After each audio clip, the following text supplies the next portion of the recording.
निफाड तालुक्यातील शेतकऱ्यांच्या समस्या आणि अडीअडचणी जाणून घेण्यासाठी माजी आमदार अनिल कदम यांनी आज सायंकाळी उगाव येथील शनी मंदिरापासून बळीराजा संघर्ष यात्रेस प्रारंभ केला। खासदार भास्करराव भगरे सर आणि अनिल कदम यांच्या हस्ते बळीराजा पूजन करून ट्रॅक्टर पूजन करण्यात आले। त्यानंतर पदयात्रेस प्रारंभ करण्यात आला। या यात्रेस नागरिकांनी पहिल्याच दिवशी उत्स्फूर्त प्रतिसाद दिला। उगाव पासून सुरू झालेली ही पदयात्रा खेडे येथील हिंगलाज माता मंदिर येथे दर्शन घेऊन तेथेच पहिल्या दिवसाचा मुक्काम करण्यात आला। निफाडचे माजी आमदार अनिल कदम यांनी उगाव येथून सुरू केलेल्या बळीराजा संघर्ष यात्रेत दिंडोरीचे नवनियुक्त खासदार भास्करराव भगरे, ज्येष्ठ नेते भास्कर नाना बनकर, गौरव पाणगव्हाणे, सुधीर कराड यांच्यासह महाविकास आघाडीचे पदाधिकारी कार्यकर्ते मोठ्या संख्येने सहभागी झाले होते। करून देण्याचं काम हे उगाववाले नक्कीच करतील एवढं मी तुम्हाला या निमित्ताने सांगतो।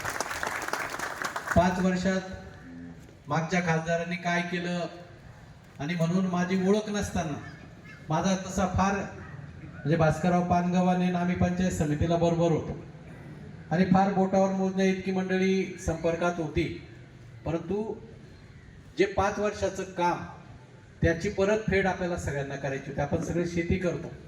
10 वर्षामध्ये या देशामध्ये कशा पद्धतीने कारभार चाललाय, विशेषतः आपण सगळे म्हणजे एका बाजूला म्हणायचं कृषी प्रधान देश आहे आणि त्या कृषीवरतीच घाला घालण्याचं काम हे सरकार सातत्याने करत आहे। आता तुम्ही निवडून दिलंय, मी त्या ठिकाणी आपला प्रतिनिधी म्हणून गेलोय आणि गेल्यानंतर मला फक्त 0 आवरमध्ये फक्त कांद्यावर बोलायचं, म्हणजे मी सुरुवात कांद्यापासून झाली पाहिजे।